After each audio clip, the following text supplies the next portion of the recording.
உன்னை மட்டும் பார்த்திருக்க என் நெஞ்சம் கொஞ்சம் தான் காக்குமா என்னை நீ காணும் போது உன் கண்கள் நெஞ்சுதான் தாக்குமா பெண்ணே நாம் இருக்கும் இந்த இரவிலே ஒரு இனிமைதான் உன்னுள் நான் வந்து கொண்டாடும் நேரம் அல்லவா உன்னை பற்றி பேசும்போது எந்த நெஞ்சம் ஊஞ்சலாடும் என்னில் காதல் காற்று வீச நெஞ்சம் பஞ்சு போல மாறும் பெண்ணே போதும் போதும் என்று நீயும் பொய்கள் பேசினாலும் உன்னை பற்றி மட்டும் நான் நினைக்கும் நெஞ்சம் காதல் செய்திடவே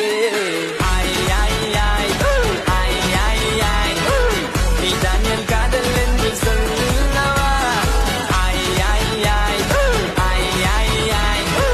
உன்னை மட்டும் நானும் மல்லி கொள்ளவா அடி நீ செல்லும் போது என் காதல் தீராது நீ என்னை விட்டு சென்றால் என் நெஞ்சம் தாங்காது உயிர் போனாலும் போக நீ என்னோடு வாழ